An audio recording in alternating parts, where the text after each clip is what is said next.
109 phase _ 3 _ revealing _ the _ ground _ Dharmakāya. Phase 3, revealing the ground Dharmakāya. Directly identifying within yourself the ground pristine awareness, the great freedom from extremes. This section has 6 parts: A. The nature of the pure ground; B. The genesis of conventional names; C. The process of delusion in impure samsara; D. Prayers for swiftly realizing and experiencing the meaning of the Tantra; E. Devotion to the pith instructions for the moment of death, and so forth if you have not earnestly devoted yourself to the tenet system in this lifetime; and F. Unique teachings of the great perfection on key distinctions. At the nature of the pure ground. This section has 2 parts: 1. How the delusive appearances of samsara do not in fact exist, and 2. The explanation of the non-delusive essential nature, the primordial ground, as the kayas and facets of primordial consciousness. 1. How the delusive appearances of samsara do not in fact exist.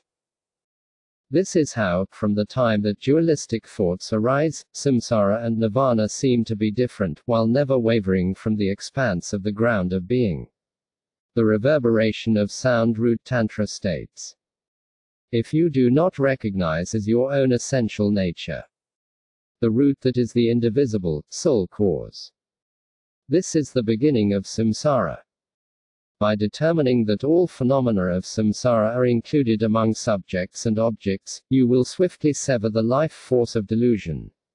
Here is how to determine the nature of subjects and objects, by first determining this on a coarse level and then on a subtle level. The very subtle level will be easy to realize. With this in mind, here are teachings on the 3 divisions of outer, inner, and secret subjects and objects. First, to determine the nature of outer subjects and objects, there are 3 sections: A. Determining the identitylessness of subjective persons; B. Determining the identitylessness of objective phenomena; and C. Fundamentally recognizing them as one emptiness. A. Determining the identitylessness of subjective persons. This section has 2 parts: I. The teaching, and E. The explanation. I. The teaching. The sharp VAJRA of discerning wisdom demolishes the mountain of samsara of self-concepts. The sharp VAJRA of primordial consciousness that arises from the power of discerning wisdom utterly demolishes the mighty, towering mountain of samsara of habitual propensities that stem from our beginningless habituation to self-concepts. E. The explanation. This section has 2 parts: A. Recognizing self-concepts as the root of mundane existence, and B. Recognizing their emptiness by the mere appearance. A. Recognizing self-concepts as the root of mundane existence. Investigate the origin, location, and destination of the name and referent of that which is grasped as the I, which is the root of samsara. Here is the root of wandering in samsara, due to the continuum of consciousness of grasping at the I. While there is no I in the expanse of the ground of being, all appearances and mindsets fleetingly emerge, even though they do not exist. Why? It is in the nature of things that whenever the thought of grasping at the I is present, both appearances and mindsets naturally arise. Scriptural sources and reasoning authentically demonstrate that if there is no grasping at the I, appearances and mindsets do not occur either.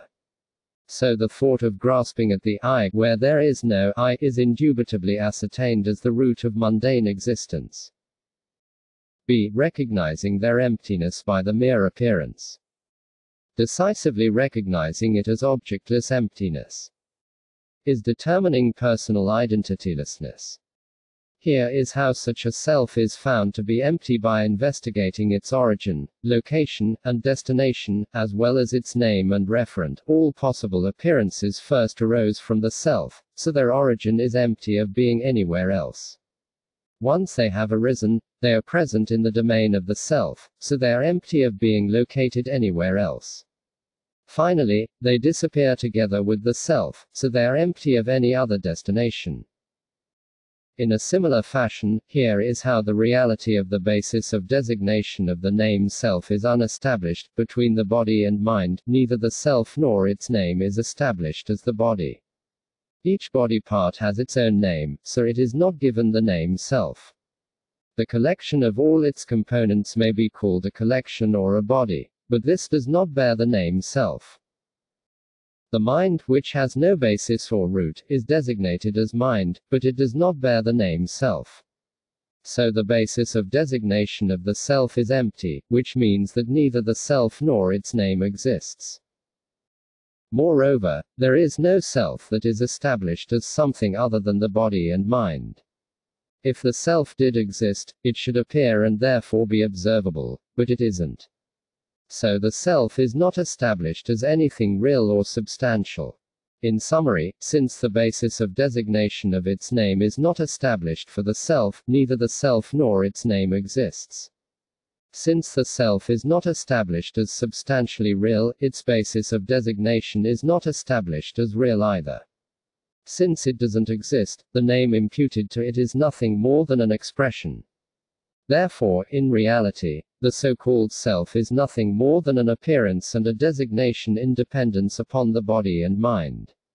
When it is decisively recognized as objectless emptiness, personal identitylessness is determined. B. Determining the identitylessness of objective phenomena. This section has 4 parts: I. Seeking the basis of designation of names, E. Destroying grasping at the permanence of things, E. Combating the faults of benefit and harm, and IV. Collapsing the false cave of hopes and fears. I. Seeking the basis of designation of names. Seek the basis of designation of the names of the self and of objects, and decisively recognize them as objectless emptiness. By discerningly seeking the basis of designation of the names of the subjective self and of all that appears as objects to this self, such as the 5 aggregates and the 5 sensory objects that seem to be mine, decisively recognize them as objectless emptiness, since all names are nothing more than interdependent imputations, and the bases of designation are not established as inherently real. E. Destroying grasping at the permanence of things.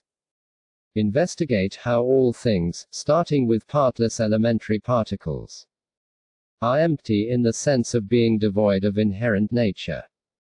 Then decisively recognize objectless emptiness in the absolute space of phenomena in the worlds of appearances of this life, the hereafter, and dreams. In terms of appearances, all things seem to be absolutely existent, real, and permanent, but if they are investigated, all cause phenomena are found to be nothing more than mere appearances arising in dependence upon configurations of numerous elementary particles. Not a single cause phenomenon is established as being inherently real. Even elementary particles are nothing more than appearances arising in dependence upon assemblies of the component features. Not a single elementary particle is established as being inherently real, so in reality they are partless.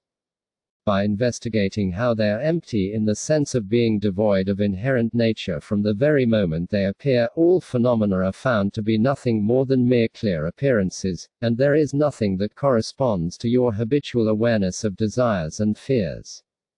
In terms of worlds of appearances of this life, the hereafter, and dreams, the phenomena of the physical world, the appearances of its sentient inhabitants, and all appearances to the 5 physical senses are to be decisively recognized as objectless emptiness in absolute space. To expand on this phase, if all phenomena were in fact established as truly existent and were not mere delusive appearances, they would certainly have to be replete with all the 7 VAJRA qualities, that is, they would be invulnerable, indestructible, real, incorruptible, stable, totally unobstructible, and totally invincible. But they do not have even one of these qualities, for it is evident that they are not established as real and are nothing more than mere delusive appearances, like those in a dream. The assertion that space is replete with all these qualities is premised on the crucial point that emptiness is not established as existing by its own characteristics. Bearing this in mind, it is imperative to realize the immutable mode of existence of ultimate reality. This is not taught in order to depict space as being permanent and truly existent versus the elements and their emergent properties as not being permanent or truly existent. Here is a summary of all the teachings presenting many reasons that refute the misconception that daytime appearances are left behind when you are asleep at night. If the delusive mode of appearances is thought to be compelling, daytime appearances are asserted to linger on during the nighttime, because deluded people feel the perceptions are infallible. If the conventional nature of existence is thought to be compelling, conventional valid cognition invalidates the notion that they linger on, for valid cognition establishes that all daytime appearances vanish and nighttime appearances freshly emerge. It is certain that the fact that they do not linger on is unmistaken, as the king of Samadhi Sutra, Samadhiraja Sutra, states. The visual, auditory, and olfactory senses are not valid cognitions. Nor are the gustatory, tactile, or mental. If these senses were valid, who would need the path of the Arias? This is said because that which is perceived by ordinary, childish people is delusive, not valid. The teachings counteract such delusive perceptions while showing how the teachings on conventional, relative truth are unmistaken. This illustrates all such reasonings, so if no such distinction is made, I think it would be difficult to be released from the knots of uncertainty. Combating the faults of benefit and harm. Decisively understand that the karmic relationships of virtue and vice, as well as the benefit and harm from gods and demons, are of the nature of objectless openness. If the karmic relationships of virtue and vice, as well as the benefit and harm from gods and demons, are investigated with regard to the absolute space of phenomena, which is the nature of pristine space, all virtue and vice that is accumulated by way of the body, speech, and mind is found not to exist anywhere.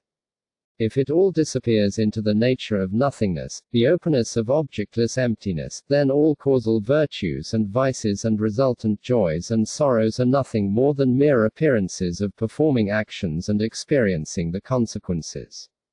Even if you think they benefit or harm your mind or body, since both objects and subjects are established as being no more real than dreams, all mental activities of virtue and vice and all joys and sorrows are merely experiential appearances.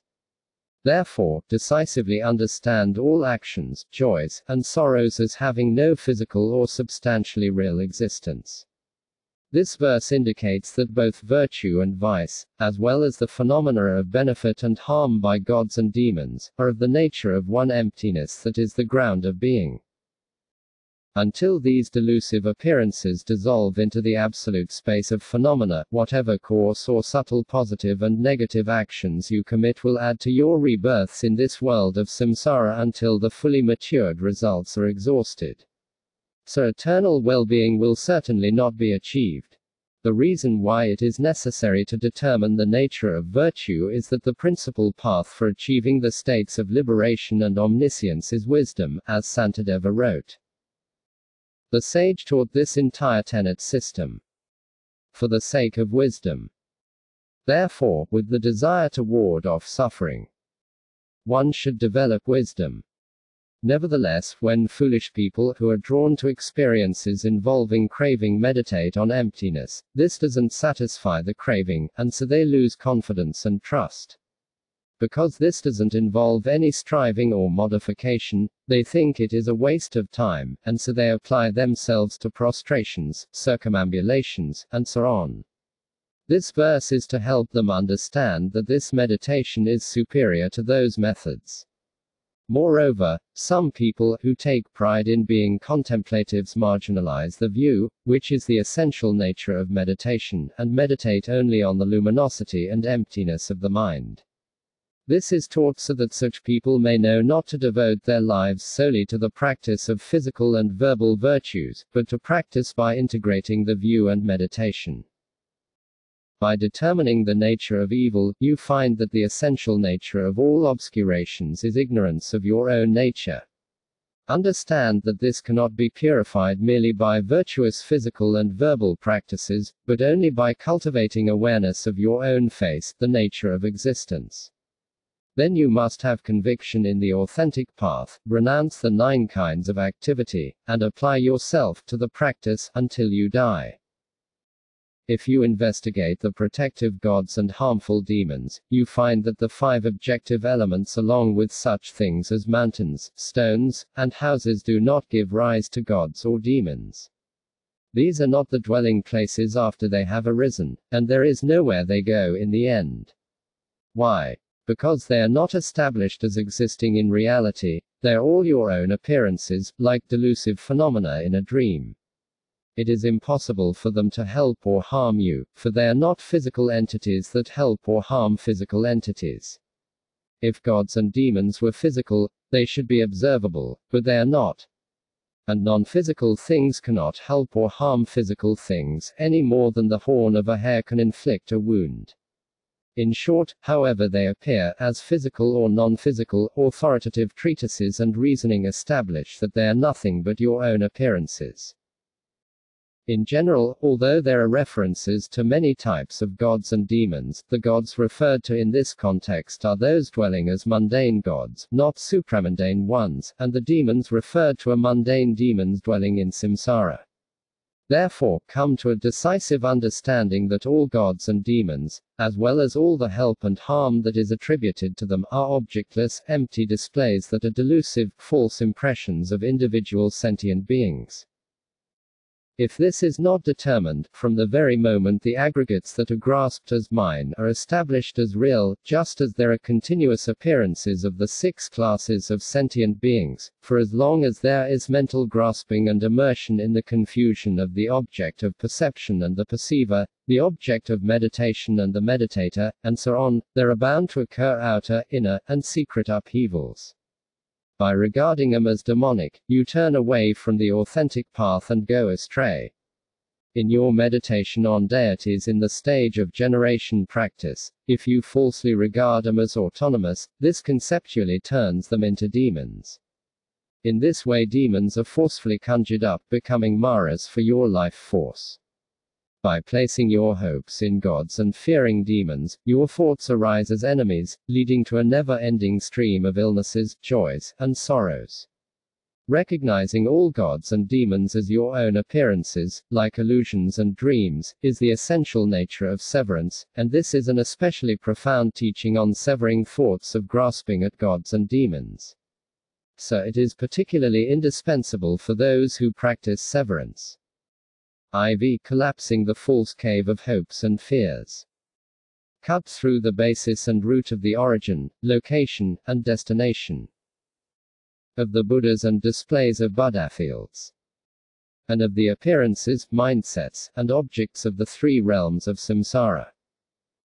Truly recognize everything as being of the nature of objectless emptiness without giving this mere lip service. If you investigate this intelligently, since every object is devoid of a basis and root, the pure objects of hope, the vast and numerous beautiful displays of pure Buddhas and Buddha fields imbued with bountiful sublime qualities, should not be regarded as anything other than the appearances of individual sentient beings. The inner essence Tantra states, displays of the Buddhas as objects are paths of illusion. The sublime continuum Uttaratantra states, just as the physical reflection of the king of the gods appears in the pure ground of lapis lazuli, so does the physical reflection of the Lord of Sages appear in the pure ground of the minds of sentient beings. The Dharmakāya of the Buddhas is none other than the primordial ground of being, the Shugatagarbha, so it appears like reflections of the moon in the vessels of the minds of individual disciples in accordance with the self-grasping. Likewise, impure objects, including the appearances of the 3 realms of samsara of the vast physical world, its numerous sentient inhabitants, and all the well-displayed appearances of the 5 sensory objects, are your own delusive appearances, mere dreams. A Guide to the Bodhisattva Way of Life states, who devised the floor of heated iron? And from where have those flames come? The sage declared that all of that has arisen from the evil mind. If you investigate this with awareness, you find that the initial origin from which they arise, the location where they then exist, and the final destination to which they go are all non-existent. Moreover, by cutting through the basis that supports them as well as the root that generates them, they are found to be like reflections, so they are nothing more than illusions to your own mind, having no existence as autonomous objects. Therefore, without giving this mere lip service, on the basis of reality truly recognize this by gaining real certainty, free of doubt, as to how everything is of one taste in the nature of objectless emptiness. C. Fundamentally recognizing them as one emptiness. This section has two parts, I, the short summary, and E, the elaborate explanation. I, the short summary. The space of great emptiness acts as the ground of appearances of samsara. Now, we do not think that there is anything called the Shugatagava apart from the true realization and recognition of the nature of existence of the space of great emptiness that appears during the daytime, the nighttime, and the intermediate period. With this in mind, Makak said, the Buddha is the mind is space, and Siddha Bhagampa said, fathom this space. If it is realized as objectless, the great nail of non-meditation is struck. Therefore, since we do not assert the existence of any Buddhas apart from the ultimate reality of the mind, or the existence of the ultimate reality of the mind apart from space, when this space is not realized, it acts as the ground of appearances of samsara. E. The elaborate explanation. This section has three parts: A. Identifying the absolute space of phenomena as that which is to be realized, B. Subjective primordial consciousness that arises in accordance with that, and C. Pith instructions on dispelling obstacles and enhancing practice. A. Identifying the absolute space of phenomena as that which is to be realized. Decisively establish that space is the ground of all phenomena in the panoramic sweep of objectless space. Pristine space is the Buddha. The ground Dharmakāya, the Shugatagava. Thus, by decisively understanding the essential nature of all phenomena in the panoramic sweep of empty, objectless space, this space is established as the ground of appearances of all of samsara and nirvana. Moreover, the essential nature of space is not immateriality devoid of faults and virtues, but is rather established as primordially pristine purity, free of faults and contamination, of the nature of clear light. This is the nature of existence and is the true Buddha, and it is called the ground Dharmakāya, the Shugatagava, as stated in the two segments. Sentient beings are themselves Buddhas, but they are temporarily obscured by contaminations. When these are dispelled, they are Buddhas.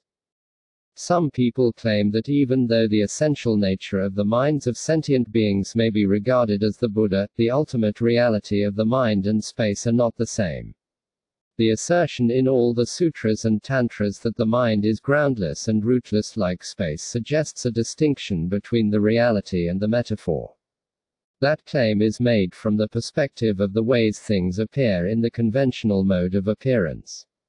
However, the position here is primarily from the perspective of the conventional mode of existence, so there is no contradiction. In short, for all phenomena that are asserted to be your own appearances, no ground for their emergence can be found other than space, so there is no alternative but to affirm that space and the ultimate reality of the mind are non-dual. B. Subjective primordial consciousness that arises in accordance with that. Therefore, realize all phenomena as emptiness. The experience of the conscious awareness of identitylessness is the sharp Vajra itself, which is the consummation of pristine awareness that is present in the ground. Therefore, the conscious awareness of realizing identitylessness, consisting of the continuous ascertainment that realizes the essential nature of all phenomena as ultimate reality, which is the nature of empty space, is the sharp Vajra itself. The direct experience of the nature of space by great, omniscient wisdom is the consummation of the Dharmakāya, pristine awareness that is present in the ground. This shows that identitylessness is the ultimate topic to be investigated with wisdom, so there is nothing better than this to enhance practice. C. Pith instructions on dispelling obstacles and enhancing practice. Finally, in order to collapse the cave of fixations on hopes and fears, visualize your body, speech, and mind as the three Vajras. And with the vital points of the Pith instructions on the three great principles, rove about in haunted places, and make the supreme offering of your cherished body. By the power of this, the false cave of hopes and fears will collapse. In that way, those who come to the final investigation of the view directly collapse the false cave of fixations on hopes and fears. In order to forcefully cut the ties of cherishing the body, which is the source of all faults and problems, visualize your body, speech, and mind as the nature of the primordially present three Vajras, such that the physical world and its sentient inhabitants are none other than your own appearances. The three great principles of the initial suppression, interim suppression, and final suppression. Endowed with the vital points of the Pith instructions on the profound meaning of severance, regard your body as a corpse, your awareness as the corpse bearer, craving as the rope, haunted places as charnel grounds, and gods and demons as vultures. Although there are outwardly no demons, in order to forcefully arouse the inner demons of obsessive thoughts, rove about by yourself, with no companions, in terrifying, dangerous places such as mountain caves, charnel grounds, abandoned houses, rocky caverns, rivers, and lakes. Imbued with the spirit of emptiness and compassion, make the supreme offering of your cherished body. By the power of taking this as your principal activity, due to the gradual occurrence of upheavals, apparitions, the end point, and the severance point, samsara and nirvana will be realized as your own appearances. Then the false cave of hopes and fears will collapse, and without abandoning the four maras, they will be liberated right where they are. This concludes the third phase of the sharp Vajra, namely, revealing the Dharmakāya.